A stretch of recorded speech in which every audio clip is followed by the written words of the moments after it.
صلوا على رسول الله اللهم صل على محمد جمال الله من الشيطان الرجيم بسم الله الرحمن الرحيم وما كان الله ليعذبهم وأنت فيهم وما كان الله معذبهم وهم يستغفرون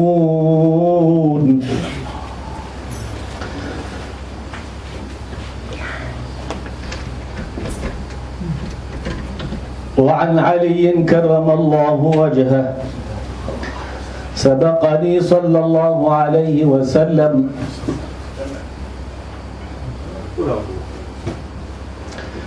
كان في الأرض أمانان من عذاب الله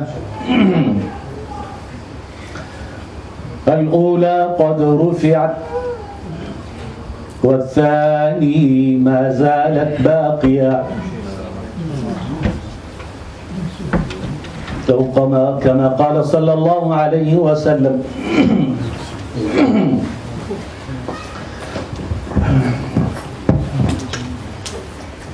الحمد لله وكفى وسلامه على عباد الله الذين اصطفى أما بعد louange Allah subhanahu wa ta'ala qui nous a accordé cette faveur, qui a élimé notre intérieur afin de venir se réunir ici dans sa maison, chanter sa louange, sa gloire et bénéficier quelques lumières d'interprétation vis-à-vis d'enseignements et des recommandations d'Allah subhanahu sallallahu alayhi wa sallam. Ali radiyallahu anhu karamallahu wajha, qu'Allah soit satisfait de lui, on lui a dit karamallah, qu'Allah anoblit son visage parce qu'il n'a jamais prosterné devant des idoles ni des statuettes. C'est pour cela vous voyez souvent les gens ils disent karamallah wajha.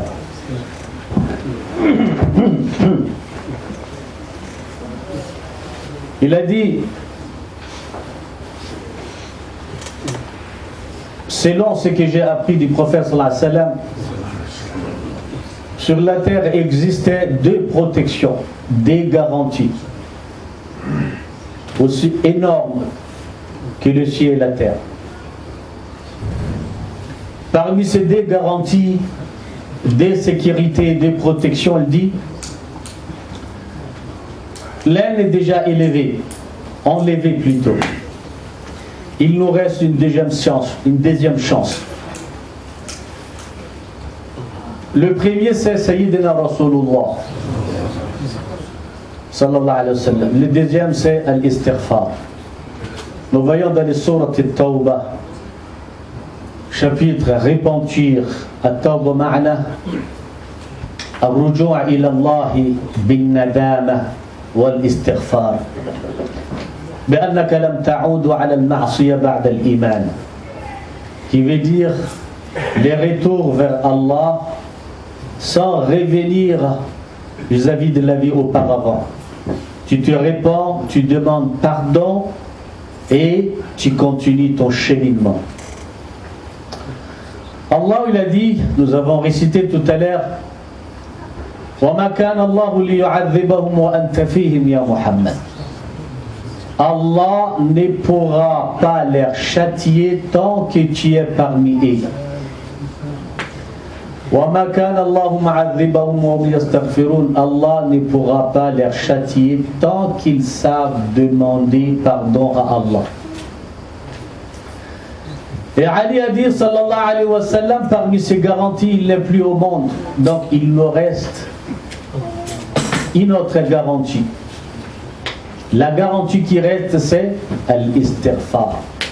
Il ne faut pas confondre pardon et demander pardon. Pardon ou ghufran ou afu. Mais Istighfar veut dire demander pardon. C'est pas le sens pardon, mais demander pardon. Astaghfirullah, je demande pardon à Allah. Bissin, ça change. Il vient avec talab, une demande. Sallallahu alayhi wa sallam, il était un grand garanti. Son corps n'est plus là, mais ses enseignements nous accompagnent. Tant que nous restons attachés avec l'enseignement de sallallahu alayhi wa sallam. Restons avec l'enseignement de sallallahu alayhi wa sallam, nous aurons la félicité ici-bas monde et dans le débat. Le deuxième, il nous a recommandé l'istighfar. Lui-même, fi hayatihi, أوجب الاستغفار عن نفسه يوميا كما روي في البخاري. صلى الله عليه وسلم قال: vous êtes des harles, non? Je vous ai dit là-bas. صلى الله على رسول الله. معذرة يا إخوان، أعوذ بالله من الشيطان. نعم.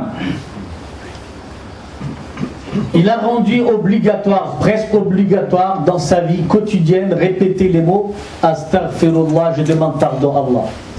Wa huwa alladhi qad ghafara Allahu ma taqaddama min dhanbihi wa ma ta'akhkhar.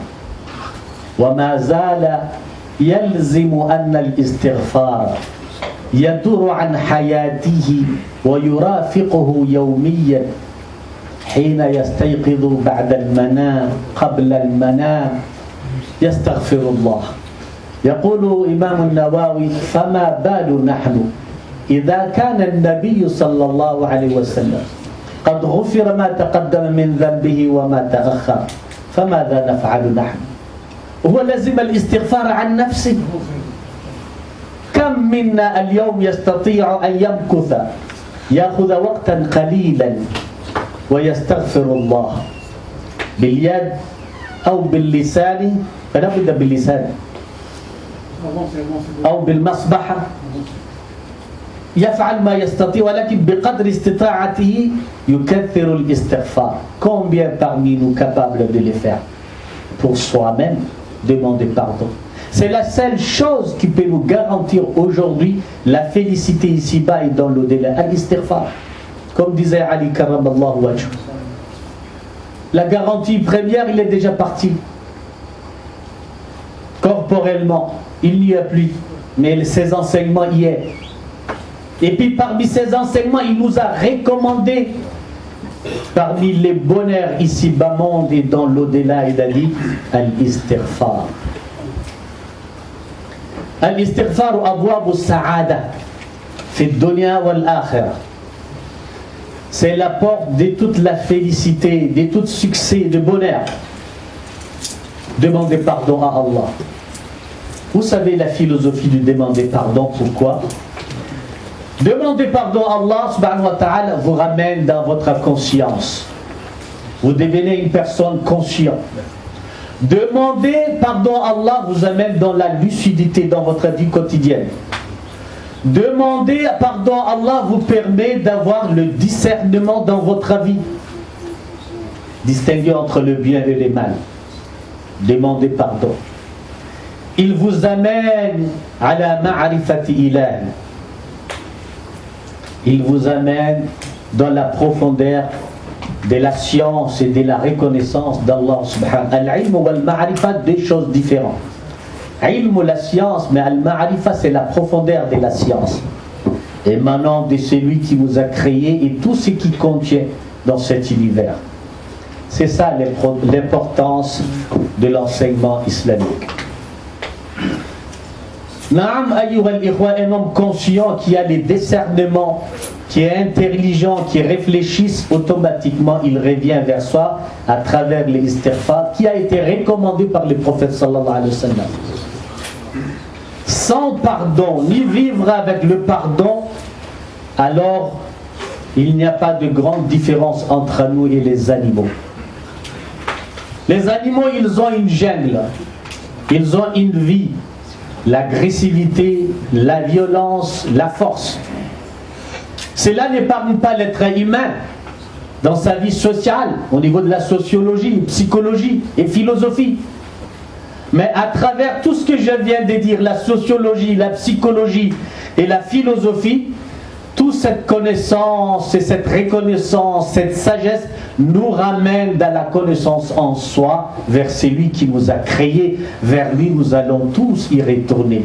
إلى الله مرجعكم جميعا إلى الله مرجعكم وهو على كل شيء قدير. Vers lui que vous tous, vous allez y retourner. Et c'est lui qui est puissant, qui est capable de tout faire ce qu'il veut, à qui il veut, où il veut, quand il veut. Nous revenons encore au niveau des garanties. Il nous reste encore une chance à l'istighfar. Vous savez, sallallahu alayhi wa sallam, selon Bukhari radiyallahu anhu, rahimahullah, le cheikh de Ouzbékistan. Bukhara, c'est la capitale de Ouzbékistan. Il vient de là-bas, Cheikh al-Bukhari. Muslim, Tirmidhi, Al-Nisa'i, Ibn Majah, Sunan wa Abi Daoud, tout ça vient de Ouzbékistan. ليس عربيا هؤلاء ولأجل هذا ليس لعربي فضل ولا عجبي إلا بالتقوى أكرمكم عند الله أتقاكم. Et ceci montre que l'islam universel, l'islam universel, aujourd'hui regarde, un homme qui n'est pas arabe, on est bénéficié de ses ijtihad, de ses efforts, de ses luttes, de ses richesses au niveau de la science. Mais alhamdulillah, Allah a choisi les Arabes pour apporter cette science. Ils n'ont pas fait une tête comme certains. On voit beaucoup, j'ai voyagé au moins 24 pays dans le monde, j'ai vu des choses incroyables. Tout le monde veut être meilleur que les Arabes. Tout le monde veut montrer qu'ils connaissent mieux que les Arabes. Wallahi, ça dépend de ce que j'ai noté dans mes recherches. C'est incroyable. Regarde, les Arabes, ils suivent, ils vérifient. Ah, c'est bon. Mais certains me regardent même comme on est. Non, notre cher Allama, Maulana, Babandi, Mufti, ils n'écoutent personne. Et même. Les Arabes, non. C'est pour cela Allah a choisi les Arabes. Il y a tellement de qualités, mais on ne voit que les défauts. Naam, le discours n'est pas ici. Une minute, s'il vous plaît. N'est pas parler arabe ou Ouzbékistan, mais juste celui qui l'a apporté. J'étais obligé de raconter pour que tout le monde sache que l'islam universel, mes frères. Allah a choisi les Arabes parce qu'il a vu une qualité. Et le prophète, qu'est-ce qu'il a dit? Respectez ma race, respectez ma descendance. نعم أيها الإخوة صلوا على رسول الله لا تنسوا الاستغفار جاء الوقت أترككم وفقنا الله الخير ما يحب ويرضى